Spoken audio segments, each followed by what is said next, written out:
संगत जी, आइए सत्संग की शुरुआत करते हैं और सत्संग के लिए इनवाइट करते हैं अलका तनुजा आंटी को। आंटी आप प्लीज आए और गुरु जी का सत्संग शेयर करें। जय गुरु जी। गुरु जी को और गुरु जी की आई संगत को मेरा प्रणाम एंड गुरु जी का बहुत बहुत शुक्राना जो उन्होंने आज फिर मेरे को मौका दिया अपना सत्संग शेयर करने के लिए। एंड बिल्कुल it's Guru ji who plans, कब किसने क्या कहाँ बोलना है सब हम लोगों की डोरी उनके हाथ में है, गुरु जी की संगत की। सो भगवान सब अगेन मेरा आश्रम की मैनेजमेंट का भी और गुरु जी का भी बहुत बहुत शुक्राना। एंड मुझे 1-1.5-2 घंटे पहले नहीं पता था कि मैं सत्संग कर रही हूँ। And rather I was driving when uncle Kunal uncle gave me a call कि आंटी आपने सत्संग करना है। And see I didn't know, so Guruji ने प्लान किया तभी मैं आज सत्संग करने के लिए आई हूँ। सो एंड सत्संग कोई भी संगत जी नया या पुराना नहीं होता, it is Guruji who plans everything, no coincidence. I don't know आज किसके लिए क्या गुरुजी ने प्लान किया है, क्या किसी को आंसर्स दिलवाने हैं। गुरुजी कहते थे सत्संग सुनान वाले नु भी और सुनन वाले नु दोनों तरफ ब्लेसिंग्स चल रही हैं। सो आई होप सबको कुछ ना कुछ आंसर मिले आज मेरे सत्संग से, जिसको कोई प्रॉब्लम्स हो रही हो सबकी प्रॉब्लम सॉल्व हो। सो आई विल स्टार्ट माय सत्संग। एंड सत्संग कोई भी नया या पुराना नहीं होता, कई संगत ने मेरा सुन रखा होगा सत्संग, but may be this is ये रिप्लाई किसी और सत्संग संगत के लिए है जिसने मेरा सत्संग नहीं सुन रखा। कई लोग हम लोग जाते हैं सत्संग करते हैं तो कहते हैं ये तो बोर हो गए सुन सुन के। तो मेरे अंकल को Guruji means whenever we used to go there, कई बारी कॉन्टिन्यूअस कई वीक्स तक खड़ा करते थे कि नोएडा वाला बुलाते थे, we were staying in Noida, कि चल भाई अपना सत्संग सुना तेरे नाल की होया। So my uncle would repeat the same thing every week. तो एक दिन उनको लगा ऑड, उन्होंने कहा कि ये गुरुजी मुझे रोज खड़ा कर देते हैं, मैं सेम स्टोरी रिपीट करता हूँ। तो मेरे अंकल ने छुपना शुरू कर दिया और वो पीछे जाके बैठने लगे। तो गुरुजी से तो थोड़ी कुछ छुपा था, गुरुजी दूर से देखते थे और यूं इशारा करते थे, बोलते बहुत कम थे एज वी नो, इशारा करते थे कि आजा तू पीछे झुके हुए हैं। So my uncle would come and then he would say कि गुरुजी ने क्या क्या कृपा करी उनके ऊपर। तो सिमिलरली हमें जब जब मौका मिलता है हम वही सुनाते हैं जो गुरुजी ने हमारे पे कृपा कर रखी है। एंड वी आर ऑल, पूरी संगत, चाहे कोई नई है पुरानी है, गुरुजी के दरबार में कोई नई पुरानी संगत नहीं है। गुरुजी सब पे अपना प्यार इक्वली देते हैं, सबको प्यार, एंड सबके ऊपर कृपा भी इक्वली करते हैं। बस वो हमारा भाव देखते हैं, आपकी सरेंडर कितना किया हुआ है आपने, आप कितना लगाव है गुरुजी से, कितना प्यार करते हैं गुरुजी से। सो संगत जी गुरुजी से जुड़िए और देखिए कि गुरुजी क्या क्या करते हैं। We don't have to ask him anything, just go, Guruji के दरबार में जाना है, माथा टेकना है, गुरुजी का लंगर प्रसाद खाना है और गुरुजी की भर भर के जो ब्लेसिंग्स है वो लेनी है। It's so easy and simple Guruji को फॉलो करने से। सो हाउ इस जन्म में हमें नहीं मालूम हम किस किस जन्म से गुरुजी के साथ जुड़े हुए हैं और कब कब से गुरुजी ने हमें ब्लेसिंग्स दे रखी है। आई डोंट नो, शायद हम पैदा भी नहीं हुए थे तब से कि कई जन्मों से गुरुजी जोड़ रखा है हमें अपने साथ। एंड आई कैन से कि ठीक है नई पुरानी संगत कोई नहीं होती, but sometimes I feel blessed कि गुरुजी ने हमें दर्शन दिए और हम कितने बेवकूफ थे कि हमने उनको गुरु माना। हम भी काश नई संगत की तरह उनको भगवान मानते और उनके पैर पकड़ के बैठते, हम कभी छोड़ते ही ना गुरुजी को। गुरुजी, वो भी गुरुजी की लीला होती थी, गुरुजी हम लोग को जोड़ते हैं अपने साथ, फिर अटैच करते हैं, क्योंकि गुरुजी ने और लोगों को भी ब्लेसिंग्स देनी होती हैं इसीलिए शायद। सो इस जन्म में हम कैसे जुड़े गुरुजी के पास। हर कोई ना कोई प्रॉब्लम से ही जाता था मेनली गुरुजी के पास। जब गुरुजी मतलब गुरुजी सब लोग ही इंट्रोड्यूस कराते थे पूछ के कि भाई तुम बीमार हो, चलो हमारे गुरुजी हम मान ले जाते हैं। तो हर किसी को कोई ना कोई लेके गया गुरुजी के दर तक। और हमें, मेरे अंकल को हार्ट अटैक आया था 97 में and we were posted in Bareilly. My uncle was working with Bharat Petroleum. So on request हमने मांगी ट्रांसफर के हमें दिल्ली ट्रांसफर कर दो। और अब तो मैं ये मानती हूँ कि नहीं, हमने नहीं मांगी, वो गुरुजी ने हमें बुलाया यहाँ, क्योंकि उन्होंने जोड़ना था हमें अपने साथ। हमें अपनी शरण में लेना था और हमें ब्लेस करना था। सो अब तो मैं तो ये मानती हूँ। सो हम दिल्ली आए ट्रांसफर होके, तो मेरी आंटी है, कजन सिस्टर है आशा आंटी, उनके घर गुरुजी ने आना था। आंटी ने कहा कि हम साढ़े गुरुजी आ रहे हैं ते तुसी आओ ब्लेसिंग्स लैन, क्योंकि आंटी को पता था मेरे अंकल बीमार है। And at the age of from age of 35 he was a chronic sugar patient also, my uncle. So हम आंटी के घर गए। एज वी ऑल नो, गुरुजी को तो कुछ बताने की जरूरत ही नहीं है। अंकल ने माथा टेका गुरुजी को, और गुरुजी ने क्या कहा कि एक लोटा ते ओम लेके एम्पायर स्टेट आ गई। सो गुरुजी को पता था कि इनको प्रॉब्लम है और इनको बहुत एक्यूट प्रॉब्लम्स हैं कहीं, तो इनको मुझे ब्लेस करना है। गुरुजी के दरबार में जाओ, गुरुजी किसी को खाली हाथ बिना ब्लेसिंग्स के नहीं भेजते हैं। हम अनजान है, हम उनको सोचते हैं छोड़ देते हैं इधर उधर। गुरुजी कहने से कि जो मेरे को आ जाता एक बारी, मैं नहीं छड़ता, तुसी ते होर कहीं लब लोगे, पर मैं ते तुसी मेरे दरबार चाहे तो गुरुजी के हो गए। गुरुजी हमें अपना लेते हैं। एंड हम वो सत्संग हुआ उस दिन। उसके बाद फिर अंकल ने, हमने नेक्स्ट डे एक लोटा तांबे का और ओम गोल्ड का अरेंज किया। एंड मेरे अंकल पहली बार खुद ही गए थे एम्पायर स्टेट। जैसे ही एम्पायर स्टेट घुसे, it was a beautiful place. वहां का ओरा ही अलग था। वहां के नियम कानून कुछ मालूम नहीं थे अंकल को। जैसे ही एंटर किया, अंकल ने सोचा कि गुरुजी हैं, जैसे और गुरुओं के पास या महात्माओं के पास या पंडितों के पास जाते हैं, यहाँ भी जाऊंगा, लोटा ब्लेस करके देंगे और जो भी करना है उन्होंने जो मंगाया है और लेके वापिस आ जाऊंगा। जैसे ही उठ के गुरुजी के पास जाने लगे लोटा लेके, गुरुजी ने इशारा किया, नहीं बैठ जाओ। तो अंकल बैठ गए। जैसे हम जानते हैं सबसे पहले चाय प्रसाद आती है, चाय प्रसाद आई, फिर हलवा प्रसाद बटा, फिर उसके बाद लंगर हुआ, गुरबानी प्रसाद मिला। ये सब करके अंकल को लगा, बहुत अच्छा लगा था। एंड उसके बाद लंगर के बाद फिर गुरुजी ने इशारा किया, अंकल को बुलाया। आज्ञा लेने से पहले उनका लोटा और ओम ब्लेस करके दिया। लोटा बोले कि इसमें पानी भर के रख देना रात को, और जितना पी सको सुबह उठ के पी लेना, बाकी नहाने की बाल्टी में डाल लेना, और इसको साबुन से नहीं धोना लोटे को। उसके बाद फिर ये बोला कि ओम गले में पहनने के लिए बोला, जो मेरे अंकल ने आज भी लोटे का जल पीते हैं और ओम जो है गले में पहन रखा है। उसके बाद अंकल ने कभी नहीं सोचा था, वो घर आ गए कि बहुत दूर है, उन्होंने नहीं सोचा था मैं दोबारा जाऊंगा। पर बुलाने वाले भी गुरुजी और डिटैच करने वाले भी वही। गुरुजी की आज्ञा के बिना हमारी कोई औकात ही नहीं है। हम मंदिर तक जा सकते हैं, गुरुजी के दरबार पे, गुरुजी के सत्संग पे, वो सब उनकी उनकी आज्ञा होती है, उनके हुक्म से ही हम वहां पहुंच पाते हैं। Because it's Guruji who plans his संगत, कि किसने आना है किसने नहीं आना है। अगले हफ्ते अपने आप विचार, गुरुजी हमेशा हर किसी को कहते थे अंधेरे आकर। तो अंकल के मन में ऐसा विचार उत्पन्न हुआ, नेक्स्ट वीकेंड आया जब, कि चलो मैं तुम सबको गुरुजी के पास लेके चलता हूँ, वहां बहुत अच्छा अच्छा दरबार है, बहुत अच्छा लगता है। क्या उनको नहीं पता था वहां क्या है, पर अंकल को बहुत अच्छा लगा वहां जाकर। मैं और मेरे बच्चे, हमको और मेरे अंकल, हम सब गए। मेरे दो बेटे हैं, दोनों बच्चे कुछ बड़े थे। जनरली वहां छोटे बच्चे और बूढ़े बीमार लोग अलाउड, बूढ़े लोग अलाउड नहीं थे। गुरुजी कहते सी उन्होंने कारी ची ब्लेसिंग्स, क्योंकि वहां पिन ड्रॉप साइलेंस होता था और सब लोग मेडिटेट करते थे। गुरुजी को शोर और ये सब पसंद नहीं था। मैं एक दो जनों को जानती भी हूँ कि जिनके बच्चे छोटे भी थे, तो वो अंकल आंटी बारी बारी से बच्चों को बाहर लेके बिठाते थे और फिर अंदर आते थे। हम सब गए। मेरा बेटा एक 10 साल का था, एक 13 साल का था। हम लोग गए। मेरे बच्चों को भी बहुत अच्छा लगा वहां का माहौल, क्या हो रहा था, क्या गुरुजी, कितना सुंदर भव्य दरबार था वो गुरुजी का, कि हमें, we can't explain, it was beyond our expectation. एक वही दरबार था जहां कोई संगत जी चढ़ावा नहीं चढ़ता था।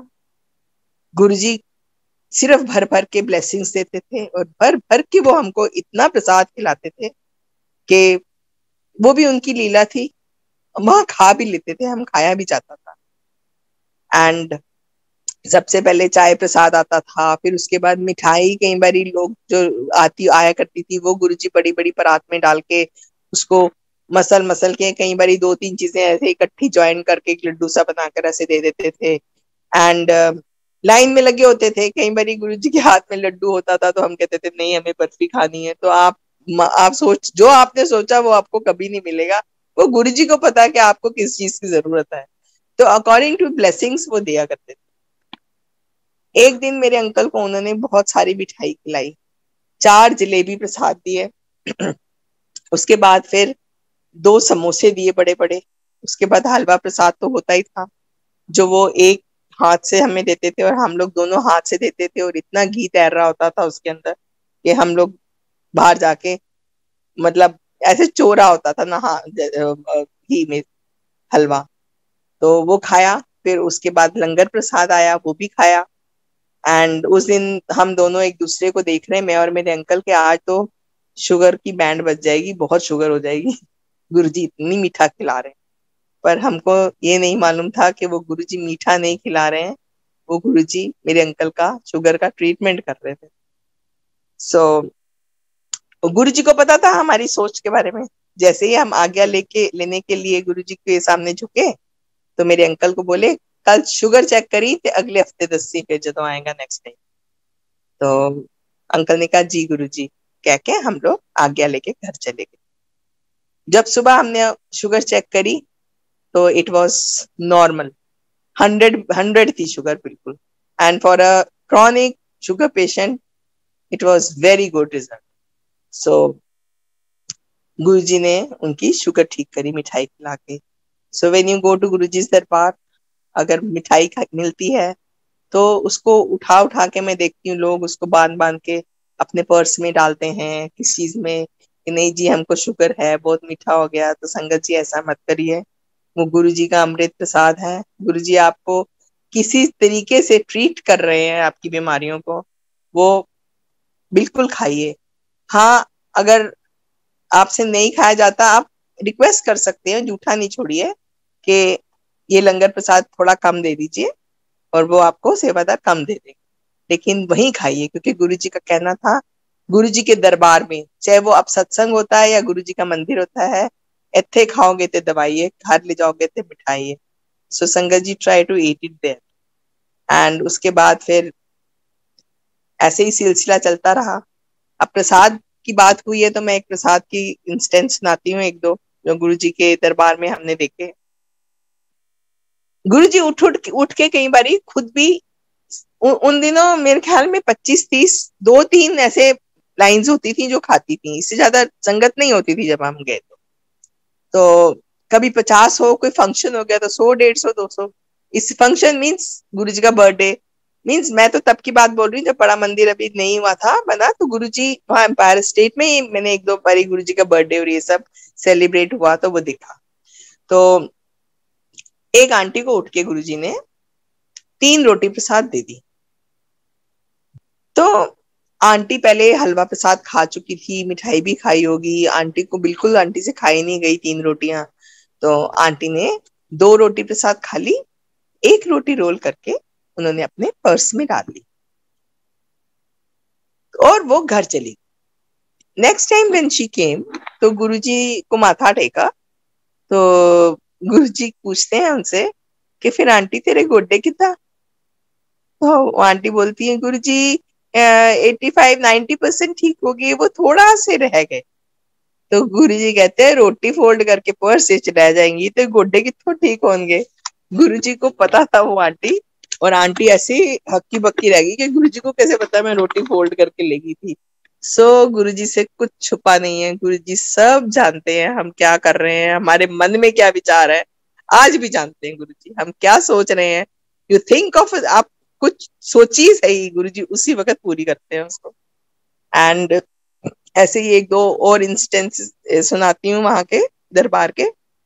एक बारी हमको कोई ना कोई गुरुजी के दरबार तक लाया होगा, हर किसी को, हमें भी हमारी आंटी लेके आई, हम भी कई लोगों को गुरुजी के अंदर सी नवी संगत ले आओ, तो हम कई लोगों को बोलते थे कई बारी कई लोगों को लेके गए गुरुजी के दरबार तक, हम ले गए, हमारी ड्यूटी ओवर में।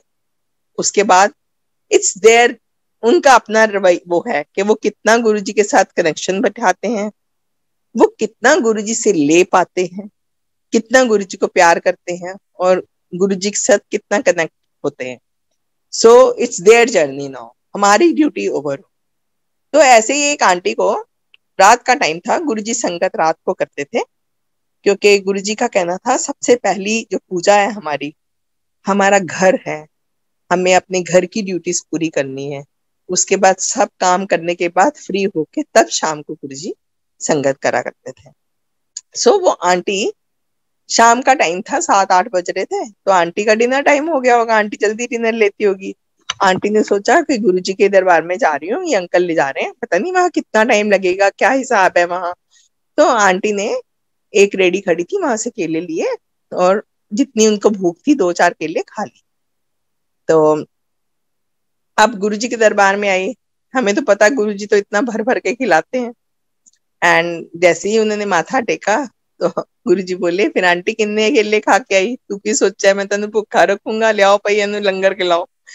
तो वो आंटी ना ऐसे देखने लगी कि गुरुजी को किसने बताया कि मैं केले खा के आई हूँ। पर एज वी नो, गुरुजी को तो बताने की जरूरत ही नहीं है, गुरुजी सब जानते हैं। एंड ऐसे ही एक आंटी को उन्होंने जैसे गुरबानी चलती थी, वो भी गुरुजी की खुद ब्लेस की हुई गुरबानी होती थी, गुरुजी खुद सिलेक्ट करते थे। और कई बारी एक एक भजन, एक एक जो वो है, वो 2-2 बारी चलता था, बिकॉज उनसे हमें जवाब मिलते थे अपने सवालों। तो और गुरुजी ने गुरबानी को कभी भी समझने के लिए नहीं कहा, क्योंकि वहां कहीं सिर्फ नॉर्थ इंडियंस तो नहीं होते थे, बाहर के भी, ईस्ट वेस्ट के लोग, जैसे बंगालीज हैं, साउथ इंडियंस हैं, ऐसे लोग भी होते थे वहां। एंड नॉन पंजाबीज को नहीं समझ आती गुरबानी, कहने का मतलब ये। तो किसी ने कहा गुरुजी ये समझ नहीं आती, तो गुरुजी ने कहा मैं तुहानू समझण लई नहीं किया, अखा बंद करो ते मेडिटेट करो, एदियां वाइब्रेशंस काने च आनियां चाहिए। सो समझ आए तो बहुत अच्छी बात है, और नहीं आए तो बस आप आंख बंद करके मेडिटेट करिए, और उसको समझने की जरूरत नहीं है, आप गुरुजी के साथ कनेक्ट करिए अपने आप को। तो ऐसे ही बस एक दिन गुरबानी चल रही थी, तो रैंडमली गुरुजी ने बंद करा दी गुरबानी, और अंकल को, एक डीजे अंकल थे जो ये बजाते थे, उनको पता होता था क्या करना है, उनको इशारा किया, उन्होंने रैंडमली एक पंजाबी का फोक सॉन्ग चला दिया। एक आंटी को बोला कि चलो आंटी डांस करो। उस वक्त हमें ये भी लगता था कि गुरुजी ये क्या करा रहे हैं, आंटी डांस कर रही हैं। हम, हमारी सोच, हम मनुष्य है ना। एंड बट डांस कराने के बाद एकदम बंद करा के और उनको बोला कि आप बैठ जाओ, फिर गुरबानी चला दी। थोड़ी देर के बाद गुरबानी बंद करा के फिर उन्होंने कहा कि आंटी आजा बैठे, हूं तू दस तेरे नाल की होया। तो आंटी ने बोला सबसे पहले तो मेरे को घुटनों में बहुत प्रॉब्लम है, वो बैठ नहीं सकती थी नीचे जमीन पे। सबसे पहले तो गुरुजी ने उसको आते ही स्कैन किया अपनी आंखों से, या जैसे भी नजर डाली, और वो आंटी को बोला बैठ जा, क्योंकि उन दिनों वहां चेयर्स वगैरह, चेयर्स का ऊपर बैठने का कोई इंतजाम नहीं होता था। जिनको कोई प्रॉब्लम होती थी वो ऊपर एक थड़ी थी या एक दो वो स्टेयर्स थी, उस पे बैठ जाते थे, लेकिन everybody had to sit down on the floor. तो आंटी कहती सबसे पहली तो जो चमत्कार हुआ, मैं जो जमीन पे बैठ गई, मैं तो बैठ ही नहीं सकती थी कितने सालों से। उसके बाद फिर बैठ नहीं सकना, और उसके बाद फिर गुरुजी ने कहा डांस कर, वो आंटी ने डांस किया। उसके बाद फिर गुरुजी ने कहा बैठ जा, फिर वो जमीन पे बैठी। तो हुआ ये, वो कह रही है कि मेरे घुटने ठीक हो गए। सो गुरुजी कहते थे मैं प्रैक्टिकल करके दिखाना था, तो गुरुजी ने वो आंटी के इंस्टेंट वहीं घुटनों का इलाज कर दिया। ऐसे ही गुरुजी हर किसी को लोटा ब्लेस नहीं करके देते थे, जिसको जरूरत होता था उसी को लोटा ब्लेस करके देते। एक बार जब गुरुजी सबको लोटे ब्लेस करके देते, अब हमें तो नहीं मालूम था कि गुरुजी किसको करके देते हैं। तो मेरे अंकल रोज मुझे कहते थे कि मेरा गला बहुत खराब रहता था, तो तुम जाओ अलका, तुम भी गुरुजी को बताओ कि तुम्हारी रात रात भर सो नहीं पाती है, इतनी खांसी होती है। I had acute bronchitis. So मैं उठ के गई और मैंने बोला गुरुजी मेरा गला। गुरुजी ने मेरे को इतनी जोर से डांटा। गुरुजी कहते हैं भाग जा, तो मैं कोई डॉक्टर की दुकान खोली हुई है। एंड संगत जी इतने लोगों के सामने डांटा, मेरे आंखों में आंसू आ गए। मैं जाके बाहर खड़ी हो गई और रोने लगी। तो संगत के कुछ अंकल आंटी आई बाहर, एक दो, उन्होंने कहा आंटी आप रोइए मत, गुरुजी की डांट भी बहुत नसीब वालों को मिलती है। सो गुरुजी ने मुझे डांट लगाई, उसके बाद मेरा कई सालों तक गला खराब नहीं हुआ। दैट वाज, आई बिलीव कि गुरुजी ने मुझे नहीं डांटा, मेरी खांसी को डांटा के चल भाग जाता हूँ। सो मैं बहुत दिन तक ठीक रही, मुझे कुछ प्रॉब्लम नहीं हुई। और दूसरी बात मैं ये भी मांगती हूँ कि गुरुजी ने कहा ये खांसी जुकाम तो छोटी बीमारी है, मैं कोई ए ठीक करने वास्ते थोड़ी बैठा हुआ थे।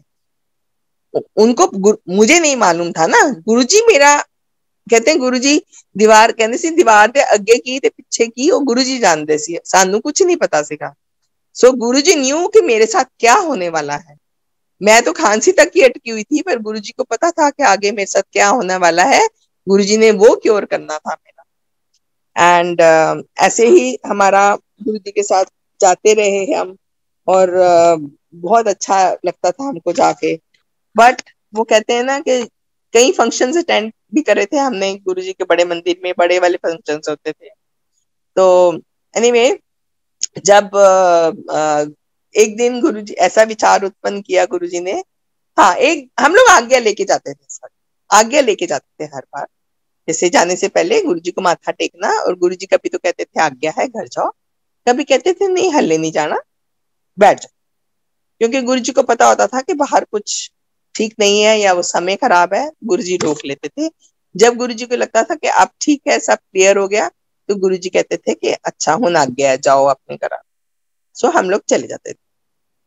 ऐसे ही एक दिन हम आज्ञा लेने लगे, तो गुरुजी ने कहा कि बड़ा मंदिर बनने वाला बन गया था ऑलमोस्ट, तो बड़ा मंदिर बन चलेंगे। इट वॉज ऑलरेडी 12:30, 12 साढ़े 12 का टाइम था रात का। एंड उन दिनों सड़कें भी बिल्कुल सुनसान होती थी, उस सड़क पे कोई नहीं होता था। तो गुरुजी की गाड़ी आगे आगे, हम लोग पीछे पीछे, हम लोग सबकी गाड़ियां गुरुजी के पीछे गई, और गुरुजी हमें बड़ा मंदिर दिखाने के लिए लेके गए। जैसे ही बड़े मंदिर पहुंचे, तो गुरुजी ने रैंडमली 4-5 आंटियों को बुलाया कि आओ मैं आपको मंदिर दिखाता हूँ।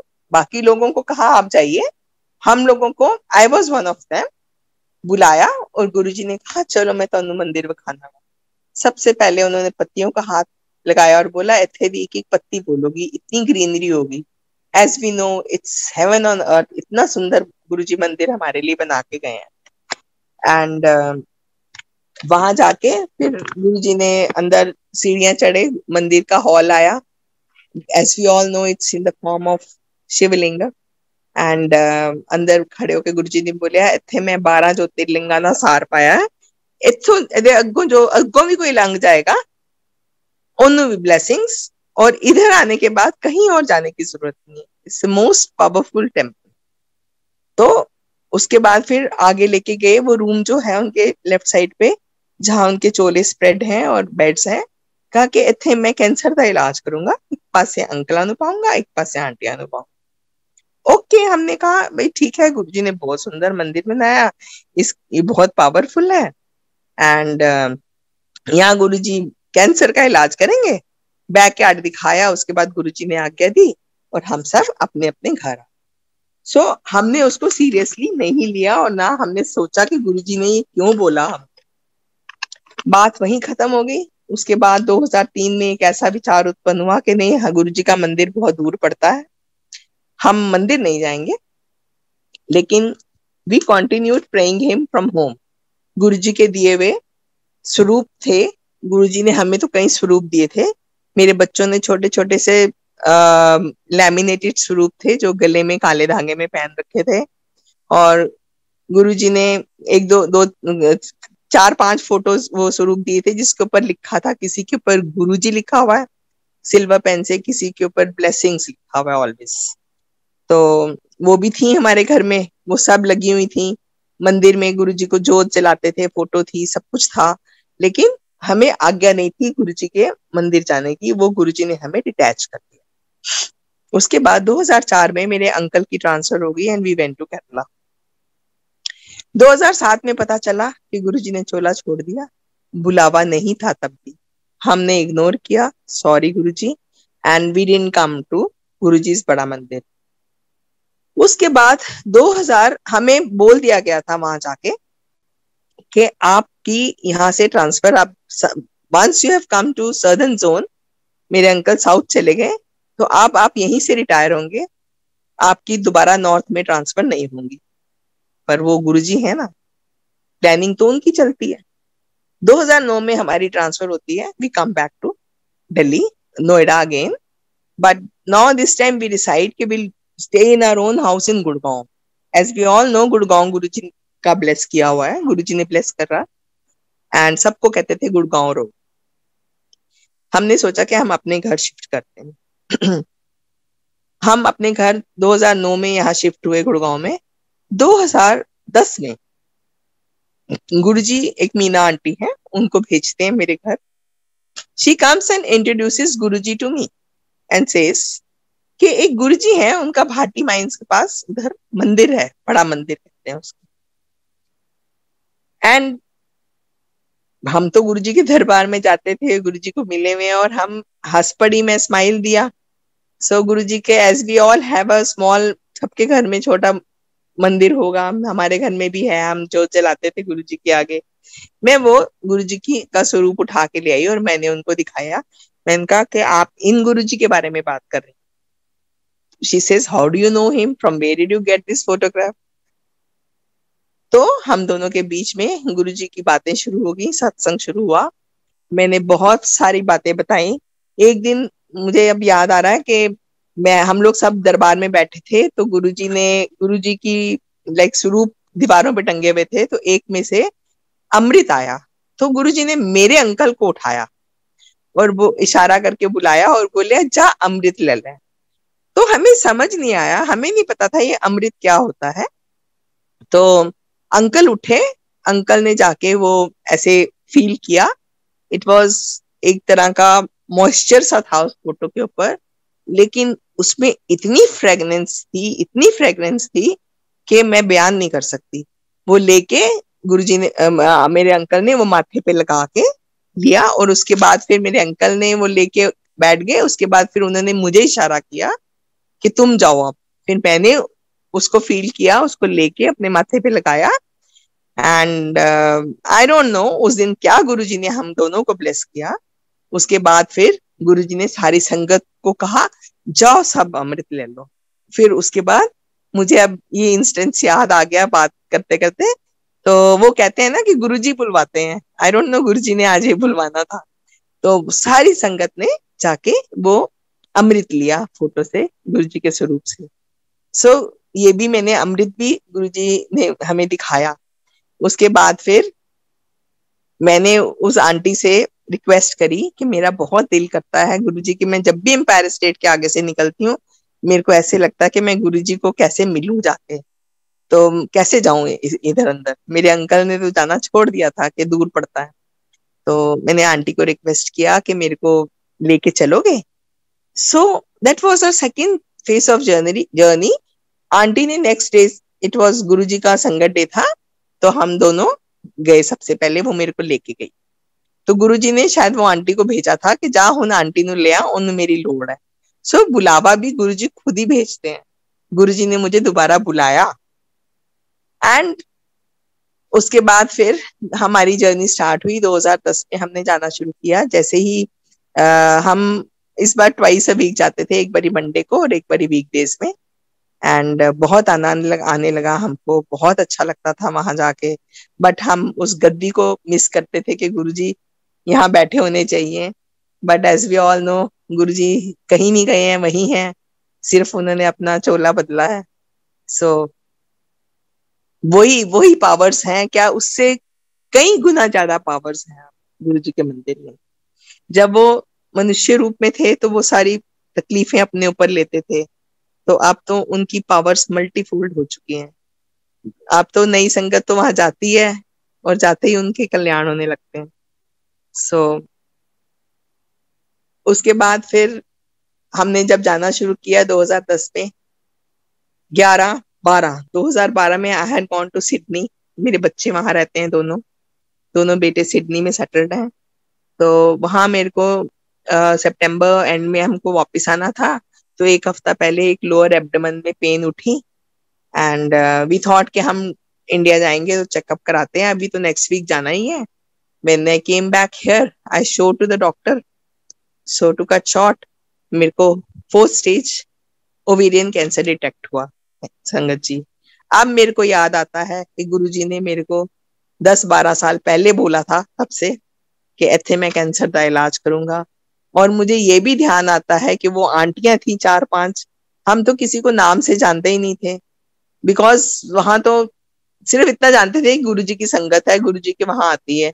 We never knew, we didn't have anybody's phone number, no interaction. सिर्फ शक्लों से जानते थे कि गुरुजी के वहां आते हैं। So I don't know वो कौन सी आंटियां थी, उनको भी हुआ होगा।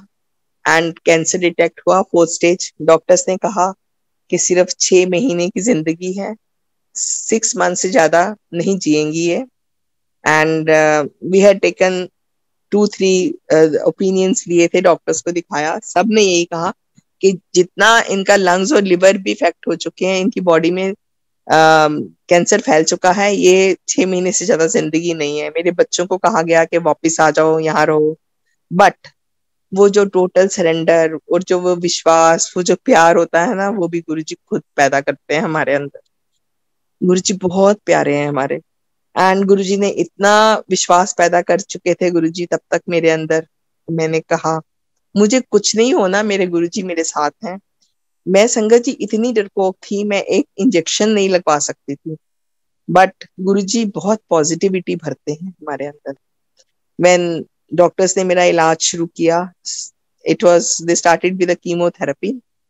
तो आई सेड कुछ जो करना है करो, I don't know, I have to live, मुझे तो जीना है, क्योंकि वो पॉजिटिविटी भरने वाले भी गुरुजी। सो मेरा कीमोथेरेपी मेरी स्टार्ट हुई। They were giving me a very strong chemotherapy. Twice a week, 2 दिन हफ्ते में मेरे को कीमो दी जाती थी और 2 दिन मैं उनके टेस्ट कराती थी। तो ऑलमोस्ट 4 days to 5 days मैं हॉस्पिटल में ही रहती थी। It was a second home for me कि मुझे सब हॉस्पिटल में भी जानने लग गए लोग। एंड 3 महीने की कीमोथेरेपी के बाद मेरा पेट स्कैन हुआ। पेट स्कैन में डॉक्टर्स ने कहा कि मैम आप अभी कपड़े मत बदलिएगा। मैंने कपड़े नहीं बदले, but I was feeling very hungry, because जो पेट स्कैन होता है, they give you nuclear medicine चढ़ाते हैं और न्यूक्लियर मेडिसिन डाल के ही पानी पिलाते हैं। बहुत गंदा सा पानी होता है वो, तो वो बहुत पिया हुआ था। एंड कुछ खाना नहीं होता है, खाली पेट होता है। तो इट वॉज ऑलरेडी 12-1 बज रहा था दोपहर का। तो I said no, I can't stay hungry, okay, मैं कपड़े चेंज नहीं करूंगी, पर मुझे कुछ खाना है। उन्होंने कहा you can go to the canteen and eat something. And when I went to the canteen, तो मेरे साथ संगत में से ही मीनू आंटी है, Meenakshi aunty, she was with me, because मेरे बच्चे यहाँ थे, तो यहाँ नहीं थे। जो रिलेटिव्स गुरुजी को मानते हैं, गुरुजी की संगत है, वही लोग मेरी हेल्प करते थे। बहुत हेल्प करी। वो भी गुरुजी की बात सही निकली कि किसे काम नहीं आना। मेरे अंकल डिप्रेशन में चले गए थे कि मेरी वाइफ मर जाएगी तो मैं क्या करूंगा। सो ही कुडंट हेल्प मी। तो ना घर वाले काम आना, ना बच्चियां ने काम आना, क्योंकि बच्चे यहाँ थे ही नहीं। प्यारी संगत छोड़ के चलना वहां, गुरु परिवार उनने ही काम आना। तो श्री संगत जी मेरे तो गुरु परिवार ही काम आया और बहुत हेल्प करी उन्होंने। इतनी प्यारी प्यारी संगत छोड़ के गए हैं ना, ये भाई बहन यही है हमारे। एंड वो आंटी ने बोला कि मैं क्या लाऊं, तो I was not suppose to eat some, कच्ची चीजें अलाउड नहीं थी, सैलेड्स वगैरह। एंड लेकिन मैं मंदिर जाके हर कीमोथेरेपी के बाद जाती थी और वहां कहती थी गुरुजी असली कीमो इत्थे कराना आई हूँ। और मैं गुरुजी का लंगर प्रसाद में जो जो चीजें मना भी थी वो भी खाती थी बड़े जुडिशियसली, और कहती थी गुरुजी ए मेरी कीमोथेरेपी है। एंड वो 3 महीने की कीमोथेरेपी के बाद हाँ, मेरे जो रिजल्ट्स थे वो मैं अभी बताती हूँ। जब मैं कैंटीन गई खाने के लिए तो इट वाज लंच टाइम, कहीं से एक समोसे की ट्रे आती है एंड वो कैंटीन वाले भी हैरान हो जाते हैं कि ये तो लंच टाइम है, इसमें इस टाइम पे समोसे का क्या मतलब है, ये कहाँ से आ गई है। तो वो मीनू आंटी जो है, वो मीनाक्षी आंटी, समोसा और चाय मेरे लिए ले आती है। वो मंडे का दिन था, हम दोनों हंसे कि देखो गुरुजी ने मंडे के दिन, मंडे को चाय प्रसाद और समोसा प्रसाद यहाँ भी भेज दिया है। क्योंकि हमारे जहन में अब यही चीजें चलती हैं, we don't want to go out for outing, outings हमारी सत्संग है। कुछ भी खाते हैं तो वो हमें प्रसाद का रूप नजर आता है, और कुछ भी है हमें अपने रिलेटिव्स, अपने भाई बहन सब संगत में ही दिखते हैं। सो एक ना गुरुजी ने हमारी व्यूज ही बदल दी हैं पूरी। एंड वो आई है और हम खा के हम दोबारा गए और जाके मैंने दोबारा टेस्ट किया। Another team of doctors came and they were discussing. हम लोग डर गए, हमने पूछा डॉक्टर से साथ अंदर जाके क्या हुआ डॉक्टर साहब, क्यों इतने सीरियस हो। Doctors were shocked to see my reports. They said कि जो 3 महीने पहले हमने बोला कि आप 6 महीने जिएंगी, आपकी पूरी बॉडी में कैंसर फैल चुका है, एक भी कैंसर का सेल, एक भी मेलिग्नेंट उनको दिखा नहीं मेरी रिपोर्ट्स में से। ये कौन कर सकता है? गुरुजी हैं तो कुछ भी पॉसिबल है, सिर्फ हमारे प्यारे गुरुजी कर सकते हैं। गुरुजी ने 3 महीने की कीमोथेरेपी के बाद मेरा पूरी कैंसर गायब कर दिया। सो उसके बाद लेकिन उन्होंने मुझे समझाया डॉक्टर्स ने कि हर एक डिजीज का कोर्स होता है, so we also have a course. So 1 महीने के बाद उन्होंने मेरी बहुत बड़ी सर्जरी करी, जिसमें उन्होंने मेरी ovaries, uterus and large intestines की फैटी लेयर्स निकाली, और उसके बाद सर्जरी के बाद फिर 3 महीने और कीमोथेरेपी दी। इट वाज 2013 जुलाई जो मेरी लास्ट कीमोथेरेपी हुई। उसके बाद मेरे पेट स्कैन्स होते रहे, पहले क्वार्टरली, फिर 6 मंथली, फिर ईयरली, फिर 1.5 years में एक बार, and all were clear. Last PET scan मेरा हुआ था 2018 जनवरी में, एंड डॉक्टर्स ने अब उसके बाद मेरे को कह दिया कि you are as good as a normal person and you need not go to an oncologist, if you have any problem you go to a general practitioner. So Guruji का लाख लाख शुक्राना, गुरुजी ने मेरे को कैंसर से मुक्त कराया। गुरुजी हैं तो कुछ भी पॉसिबल है, और गुरुजी ही सब कुछ करते हैं हमारा, हमारी सारी बागडोर उनके हाथ में है। एंड गुरुजी को दे के देखिए, अपनी पूरी पूरी बागडोर उनके हाथ में दे दीजिए, आपको सोचने की जरूरत नहीं है। Surrender, for me what surrender is, I can explain it to you.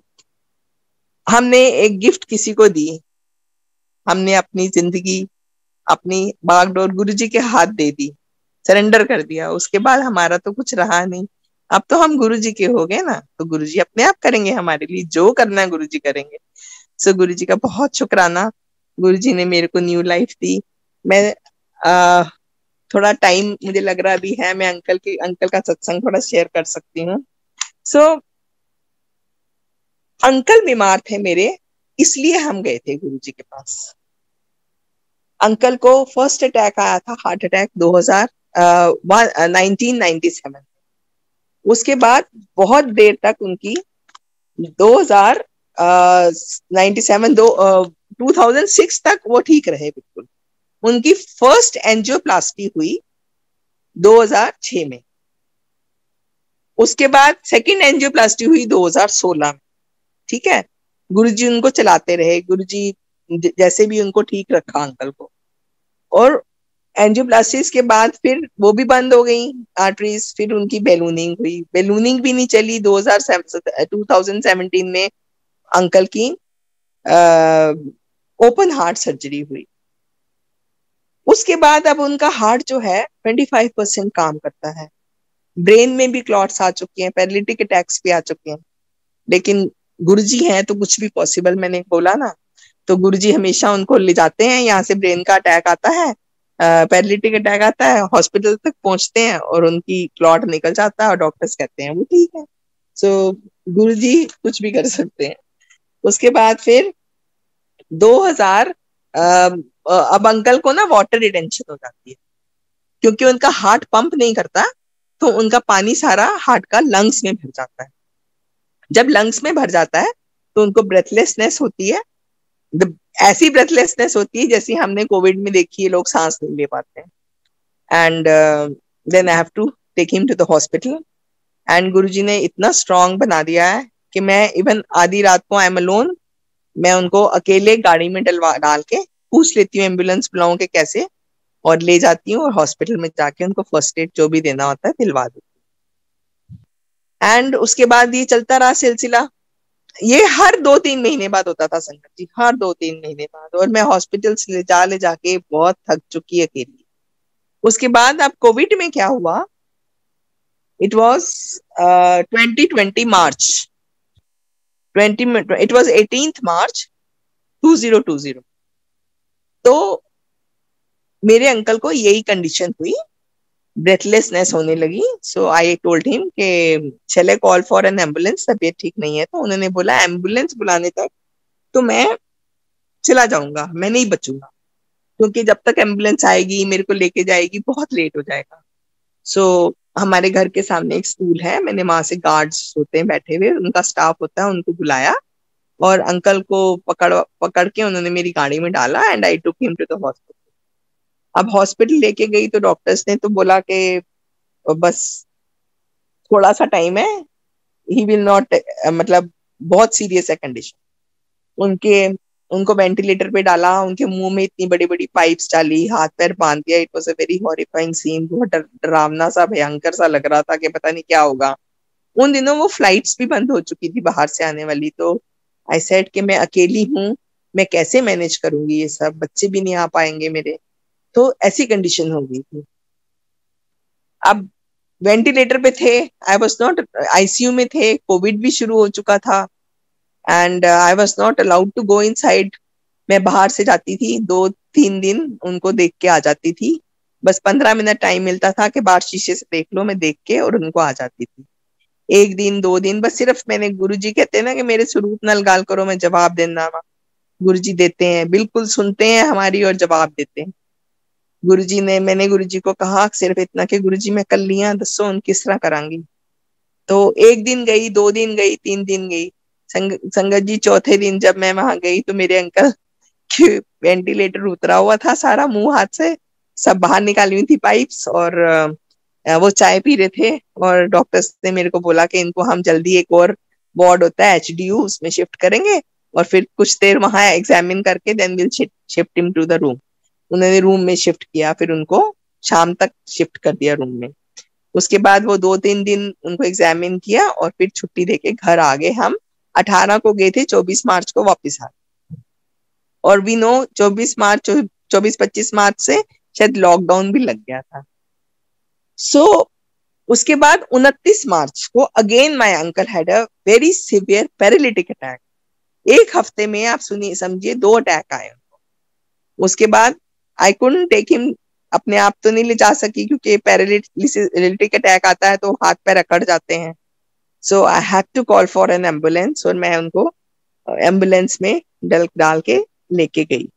जब हॉस्पिटल लेके गए तो इतना कह के गई थी कि गुरुजी मैं तुहानू दसिया कि मैं कल्ली हाँ, फिर है की करदे पे हो। इतना कहने की बात थी। वहां हॉस्पिटल पहुंचते पहुंचते अंकल के हाथ पैर ठीक हो गए और उनका कहीं ब्रेन में क्लॉट आया होगा और डॉक्टर्स ने कहा वो स्लिप करके निकल गए। एंड 1 दिन रख के फिर डॉक्टर्स ने कहा कि बेड्स खाली करने हैं, कोरोना के लिए बेड्स चाहिए, तो आप इनको छुट्टी देके घर ले जाओ। बट नाउ एक हफ्ते में जिसको 2 अटैक्स आ जाएं, मैंने डॉक्टर से पूछा कि व्हाट इफ थर्ड कम्स। उन्होंने बोला he will not exist. So I told them कि अगर ये कंडीशन है तो मैं इनको घर लेके नहीं जाऊंगी। आई डोंट केयर कोरोना है या बेड्स खाली है या नहीं है, you have to do something for him. तो फिर उन्होंने प्लान किया कि इनको एक पेसमेकर लगाते हैं। तो अब पेसमेकर लगाया और उसके बाद गुरुजी ने फिर उनको ठीक कर दिया और वो घर आ गए। लगा एक, कम से कम 1 ईयर लगा उनको थोड़ा नॉर्मल होने पे। आप कम से कम अपने घर के अंदर चलते फिरते हैं और अपना काम खुद करते हैं। सो गुरुजी का बहुत बहुत शुक्राना। एंड मैं हमेशा यही बोलती थी गुरुजी को कि गुरुजी तुसी हर 2 महीने बाद मैंने अस्पताल भेज देंदे हो, मैं बहुत थक गई हूं, तंग आ गई। सो आई टॉक टू गुरुजी शुरू, मैं बातें करती हूँ उनसे और वो जवाब भी देते हैं मेरे को। तो गुरुजी मैंने बोला कि बहुत बहुत हो गया, मैं नहीं जाऊंगी अब हॉस्पिटल लेके, मैनू नहीं पता, तुसी जो भी करना है करो, घर ही करो। तो एक दिन मेरे अंकल इज ऑन इंसुलिन, तो वो इंसुलिन लेते हैं, तो वो 1 2 3 इंजेक्शंस लगा लिए उन्होंने इंसुलिन के। बट आई डेंट रियलाइज कि उन्होंने कुछ खाया नहीं है, प्रॉपर डाइट नहीं ली है। जब टाइम होता था इंजेक्शन लगा दिया और पूरा खाना नहीं खाया, तो उससे क्या हुआ, शुगर लो हो गई। मैं लो भी नहीं कहूंगी, शुगर नील हो गई। तो अंकल की जबान लड़खड़ाने लगी और अंकल ने बोला कि मेरे को कुछ हो रहा है। सो आई कुड मेक आउट, मेरे को थोड़ा बुरा भी लग रहा था कि ये खाना क्यों नहीं खा रहे हैं। तो मैंने वही जो उनका खाना पड़ा था वो उनको खिलाया। उन्होंने कहा नहीं खा सकता अपने आप, क्योंकि उनके हाथ पैर काम ही नहीं कर रहे थे। फिर मैंने वो जो रोटी पड़ी थी वो इनके मुंह में तोड़ तोड़ के उनको खिलाई, जितना जो जो मुझे समझ आया, ग्लूकोज घोल के पिलाया। एंड उसके बाद मैंने उनकी शुगर चेक करी, तो इट वॉज 40। अब मैं डॉक्टर्स को बताती हूँ तो डॉक्टर्स कहते हैं आपको पता है वो कोमा में जा रहे थे। सो वो बिल्कुल शुगर नील थी उनकी, और मैंने उनको उस कंडीशन में मैं खिलाती गई। उसके बाद मैंने कहा गुरुजी अब फिर अस्पताल ले जाना पड़ेगा। इतनी देर में मेरे अंकल बड़ी जोर से बोलते हैं रूह अफ़ज़ा। मेरे अंकल को कुछ मालूम नहीं है कि घर में कहाँ क्या पड़ा हुआ है, ही नोज, कुछ भी नहीं मालूम है कहा क्या घर में है क्या नहीं है। इवन चम्मच कटोरी नहीं पता उनको कहाँ पड़ी हुई है। He doesn't get up. अब उनके मन में रूह अफ़ज़ा कौन डालेगा दिमाग में, एंड मुझे भी ध्यान नहीं है कि घर में रूह अफ़ज़ा है। मुझे ध्यान आया कि कहीं एक बॉटल पड़ी हुई है, तो मैं भाग के गई किचन में, और he was not in a condition to drink anything from glass. फिर मैंने 2 सिपर थे पड़े हुए, उनके अंदर 2 ग्लास भर के रूह अफ़ज़ा के बनाए और इनको टेढ़ा मुंह करके 2 ग्लास पिला दिए। एंड संगत जी वो ग्लास पीने के 5 मिनट के बाद गुरुजी ने कहा ले हुण तेन हॉस्पिटल भी ले जाने की लोड़ नहीं है। उठे और उठ के खुद वॉशरूम होके आए। तो ये है हमारे गुरुजी। गुरुजी से मीन्स कुछ भी बोलिए गुरुजी मानते हैं और गुरुजी सुनते हैं। बस एक डायरेक्ट कनेक्शन बनाने की जरूरत है, उनको प्यार करने की जरूरत है। गुरुजी कुछ नहीं मांगते हैं, हमारा भाव और प्यार मांगते हैं। सो आप वेट एंड वॉच करिए कि गुरुजी कुछ भी कर सकते हैं, कुछ भी कर सकते हैं। अब मैं डरती थी गुरुजी से, मतलब मैं डरा करती थी कि अगर मैं अकेली रह जाऊंगी, अंकल को कुछ हो गया तो मुझे क्या होगा। और मैं बहुत मीन्स डिप्रेशन में जाना शुरू कर दिया, बहुत डरती थी। उनका गुरुजी में क्या होगा अगर मैं अकेली रह गई तो, मुझे बहुत डर लगता है, what will I do. Then एक दिन Guruji means I don't share, but पता नहीं क्यों आज गुरुजी मुझसे बुलवा रहे हैं। गुरुजी ने मेरे को ड्रीम में आए मेरे, एंड गुरुजी ने मेरे को बताया, मेरे घर में बैठे एक रूम से दूसरे रूम पे, मुझे बोला चाय बना, मैंने चाय पिलाई उनको। फिर उसके बाद उन्होंने एक मेरे को पोटली दी और पोटली देके बोले कि ए रखनी है। मैंने उनको 2 3 जगहें बताई कि गुरुजी यहाँ रख दूं, यहाँ रख दूं। कहते ना आनी चंगी। गुरुजी ने क्या नहीं है, नहीं ऐसे नहीं रखना। देन उन्होंने एक मेरे को अलमीरा बताई, इसमें रख दे। फिर मैंने बोला गुरुजी जब आप मेरे घर रह रहे हो तो मैं अलमारी खाली कर दूं। कहते नहीं कोई लोड़ नहीं। सो गुरुजी ने मेरे को ये प्रेजेंस दिखाई कि देखो तेरे को डरने की जरूरत नहीं है, मैं तेरे घर में ही रहता हूँ। और अब तो मैं कहती हूँ गुरुजी जब घर में रहते हैं, गुरुजी हमारे साथ हैं, तो हमें डरने की क्या जरूरत है। गुरुजी ने वो डर वाला भाव भी निकाल दिया मन में से। तो गुरुजी है तो सब कुछ पॉसिबल है। गुरुजी बहुत बहुत प्यार करते हैं हम लोगों को, सबको प्यार करते हैं, पूरी संगत को। और आज भी पूरी संगत का पूरा ध्यान रखते हैं, पूरा ध्यान रखते हैं। सो संगत जी गुरु जी के साथ जुड़ के रहिए, वहमों से बाहर निकलिए, वहमों में बिल्कुल मत पड़िए। गुरु जी ने हमारे लिए ये इतना सिंप्लीफाई कर दिया है, you don't have to listen to anybody. अगर आपको किसी की बात इवन मंदिर में भी अच्छी नहीं लगती है, नो, गुरु जी ने तभी तो कहा कि डायरेक्ट कनेक्शन बनाओ ना गुरु जी के लिए। हम किसी के लिए नहीं जाते हैं कहीं भी, हम सिर्फ गुरु जी को मिलने जाते हैं। हम सत्संग में जाते हैं तो गुरु जी के लिए जाते हैं, हम मंदिर जाते हैं तो गुरु जी के लिए जाते हैं। कोई आपको कुछ भी कहे, किसी की बात सुनने की जरूरत नहीं है। आई हैव सीन पीपल, लोग इतनी इतनी बातें आजकल फैला रहे हैं। कोई कहता है कि ये करो तो ऐसा होगा, इतने सोमवार जाओ तो हमने ये सूखा हुआ है। नो, आप एक बार गुरुजी के दर पे चले जाओ, माथा टेक लो, आपको सब कुछ देते हैं गुरुजी, सब कुछ आपकी सुनते हैं, आपको ये सब करने की जरूरत नहीं है। तभी गुरुजी ने कहा है डायरेक्ट कनेक्शन, गुरुजी से डायरेक्ट बात करिए, डोंट लिसन टू पीपल, लोग कुछ भी बोले आपको। और अगर आपको कोई ब्लेसिंग्स मिलती हैं तो वो आपके लिए हैं, उनको ज्यादा इधर उधर प्रोपोगेट नहीं करना चाहिए हमको। तो गुरुजी से जुड़ के रहिए, गुरुजी को मानिए, गुरुजी से मांगिए नहीं, गुरुजी सिर्फ भाव मांगते हैं, प्यार मांगते हैं। He gives us unconditional love and he wants unconditional love too. So हमें उनसे बहुत जुड़ के रहना चाहिए, प्यार करना चाहिए। बस आज के लिए मुझे लगता है मुझे अपनी वाणी को विराम देना चाहिए। आज गुरुजी ने इतना ही बुलवाना है।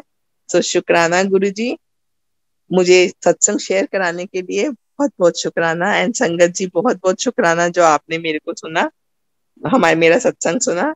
आई होप कई लोगों को जवाब मिला होगा। जय गुरु जी, शुक्राना गुरु जी।